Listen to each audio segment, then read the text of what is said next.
Welcome to JD Clips. Please enjoy the short versions of our famous videos and keep learning. And don't forget to subscribe. लेकिन दूसरा suicide आपके भारत के पश्चिम में हो रहा है वो क्या हो रहा है सर अब नो वो हीरा मंडी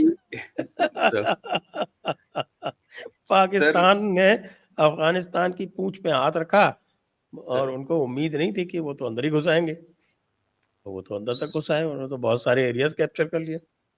सर आप ये देखिए कि जिस कौम का ये रिकॉर्ड है, और मैं वो बात नहीं कर रहा कि उन्होंने ब्रिटिशर्स को हराया था, वो हुआ, चलो वो तो हो गया, रंजीत सिंह को, महाराजा रंजीत सिंह की आर्मी को भी वो काबू नहीं आए थे पेशावर के आगे। लेकिन रिसेंटली 40 देशों का नेटो अभी मार खा के निकला सो कॉल्ड अफगानिस्तान से। आप उन लोगों से पंगा ले रहे हो जिनका के लिए लड़ना, मतलब अफगान को कहते हैं कि राइफल हाथ में होनी चाहिए, एक चद्दर होनी चाहिए जिसको रात को ओढ़ के सोता है, और जब ऊपर से कोई एयर वाला कोई ऊपर से हेलीकॉप्टर आता है तो उसी को ओढ़ के वो छुप जाता है जमीन के अंदर।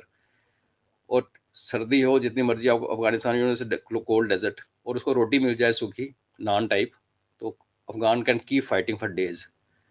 आपने उन लोगों से पंगा ले लिया, और पंगा भी क्या लिया सर, आप देखिए आपकी सिचुएशन क्या है। टीटीपी तंग कर रही थी चाइना को, चाइना ने प्रेशर डाला पाकिस्तान के ऊपर कि इनको काबू करो, फिर चाइना ने कहा कि हमारी आर्मी को अंदर आने दो। ऊपर से चाइना से ग्वादर में और सेकंड स्ट्राइक कैपेबिलिटी, वो टॉक्स फेल हो गए। यूएस ने कहा कि ग्वादर पे हम आ जाते हैं। तो पाकिस्तान का जो इस टाइम, और सर एयर स्ट्राइक जो पाकिस्तान ने की है बाय द वे 2023 में भी की थी, 2 बार पहले कर चुका है पिछले 2 साल में। लेकिन आज से 2 साल पहले का अफगानिस्तान और आज के अफगानिस्तान में फ़र्क है सर। एक फ़र्क तो ये है कि they are economically better than Pakistan. उनकी करेंसी तो हम इंडिया से भी स्ट्रांग है, उसके रीज़न जो भी चलो डिफरेंट है। और उनकी जो नेशनल जगजती है, जो यूनिटी है सर पश्तून्स की, हालांकि उनके हज़ारा हैं, पश्तून हैं, उज़्बेक हैं, वो सब कुछ है, लेकिन जिस बेल्ट में इनको कष्ट हो रहा है, जो ड्यूरन लाइन के दोनों तरफ है, वहाँ बेसिकली पश्तून्स है। और जिनको डिवाइड करना है, बेसिकली ब्रिटिश पॉलिसी थी कि इनको आधे काट दो, बिकॉज दोनों लड़ाके थे बहुत ज़्यादा। उनसे आपने पंगा ले लिया, उन्हीं के लोगों को आपने अभी यहाँ से पिछले साल यहाँ से सर्दियों में यहाँ से देश निकाला दिया, और उन्हीं की पॉपुलेशन, उन्हीं कबीलों की, उसी खून की, उसी डीएनए की पॉपुलेशन आपके देश के अंदर केपीके में आपको रूल नहीं करने दे रही। तो जैसे ही आपने उन पे एयर स्ट्राइक की सर, एयर स्ट्राइक भी क्या की, 50 किलोमीटर तो आपको जाने की जरूरत ही नहीं है। आज की टेक्नोलॉजी में तो आप अपने ही जहाज को अपने ऊपर हवा में जाके वहां से ऐसे फेंकोगे तो 50 किलोमीटर वैसे गोला चला जाता है एक्यूरेटली। ऊपर से उन्होंने मार दिया सिविलियंस, जो उनका पुरानी आदत है, बिकॉज ठीक है उन्होंने टेररिस्ट लीडर भी मारे होंगे सर, बट ये जितने भी ये कबीला टाइप जो कल्चर है, इसमें मियाँ बीवी बच्चे सब इकट्ठे चलते हैं जब वो रहते हैं कहीं पे। केपी के आपके हाथ काबू में पहले ही नहीं था सर, और आपने उन्हीं लोगों को भी भड़का दिया। तो अभी हुआ क्या है सर कि प्रैक्टिकली वो ड्यूरन लाइन का नाम नहीं लेते सर। अफगानिस्तान के अंदर ड्यूरन लाइन मेंशन करना मना है। They don't call it Durand line, उसको बोलते हैं हाइपोथेटिकल लाइन। पाकिस्तान ने एयर स्ट्राइक की क्लेम नहीं किया, हमारी तरह नहीं है कि बालाकोट में स्ट्राइक की तो अगले दिन आगे अनाउंसमेंट कर दिया सर्जिकल स्ट्राइक। जब उन्होंने हिट बैक किया तो उनका स्टेटमेंट आया कि हमने हाइपोथेटिकल लाइन के उस तरफ स्ट्राइक किया है। तो उसको रिपोर्टर ने पूछा कि क्या आपने पाकिस्तान में स्ट्राइक किया है, तालिबान को पूछा। उसने कहा नहीं, हाइपोथेटिकल लाइन के आगे भी तो हमारा इलाका है, तो पाकिस्तान तो है ही नहीं। सो उनका फंडा बड़ा क्लियर है सर कि ड्यूरन लाइन जिसको हाइपोथेटिकल लाइन कहते हैं, उसके उस तरफ भी अफगानिस्तान ही है। तो आपने चाइना के प्रेशर में आके ये एक नया पंगा खड़ा कर दिया उनके साथ, अफगान के साथ। और अफगानियों को सर आप उनकी बिल्डिंग्स भी उड़ा सकते हो, आप बड़ा तमाशा, कल को हो सकता है कल कोई अटैक करें, कुछ ड्रामा करें, लेकिन आप उनको हरा नहीं सकते सर। जो बंदा एक राइफल के ऊपर जीता है और वो किसी झाड़ी में, किसी खड्डे में रुक जाए, उसकी कैपेबिलिटी पाकिस्तान की पंजाबी आर्मी में है ही नहीं। और अगर ये एक्सपेक्ट करते हैं कि पश्तूनों से लड़ने के लिए पश्तून कंपोनेंट भेजेंगे, तो फिर तो सर स्वाहा हो गया, पश्तून से नहीं लड़ेगा।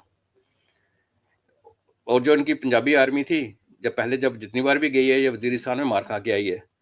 तो आज की डेट में सर केपी के पूरा आउट। बलूचिस्तान में जो ईरान के भी जो गेम शुरू हुई है, जब से ये कुर्म एजेंसी में शियाज और सुन्नी का पंगा पड़ गया, और उन्होंने ये जो परचिनार है वो बेसिकली इस टाइम कटा हुआ है सर। वहाँ पे दवाइयाँ सब खत्म हो रखी हैं, बाई एयर जाती हैं कुछ एसेंशियल मेडिसिन, बिकॉज इतना गदर है। कुर्रम एजेंसी है वो, कुर्रम एजेंसी, हाँ, परचिनार उनका जो बेसिक हेडक्वार्टर है, उसमें तो hospitals there is no medicine. और वो ऊपर वाला जो कुर्रम है, अपर लोअर एंड मिडल है ना सर, अपर वाला शिया है, जो कि ईरान उसको प्रोटेक्ट भी करता है, और ईरान अपना हिजबुल्लाह की काफ़ी सारी मैन पावर यहाँ से जाती है। अनएम्प्लॉयड लोग हैं, अंडरडेवलप्ड एरिया है। तो आपने ईरान को भी थोड़ा सेक दे रखा है उधर से, इधर से आपने अफगान से पंगा ले लिया। तो अभी प्रैक्टिकली पाकिस्तान के सारे नेबर्स, और चाइना जो आपका माँ बाप बन के बैठा हुआ था, वो पीछे हट गया जब उसने इंडिया से हाथ मिलाया। बिकॉज चाइना को समझ है सर, एक उसने यूएस के रिजल्ट को एंटिसिपेट कर लिया एक्यूरेटली, और दूसरे उनको पता है कि Pakistan is a liability. CPEC भी खा गया।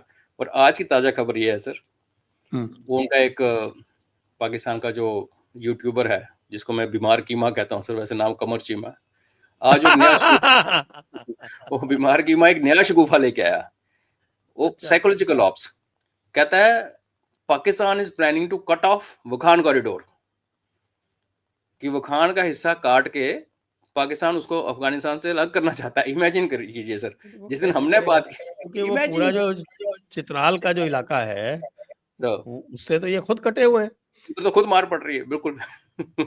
और चित्राल के और नॉर्थ में जाके पहाड़ों के ऊपर चढ़ के, जैसे आपने उस दिन बात हुई थी, तो आपने कहा था कि इंडियन आर्मी को क्या फायदा, इंडिया को क्या फायदा होगा अगर हम गिलगित बल्तिस्तान लेते हैं। तो मैंने कहा सर, एयर कॉरिडोर तो मिल जाएगा, बाद में टनल बना लेंगे। तो टेरेन इज सो टफ। तो आज का नया शगुफा कि पाकिस्तान अभी, अगर तालिबान सुधरेगा नहीं, तो पाकिस्तान कॉरिडोर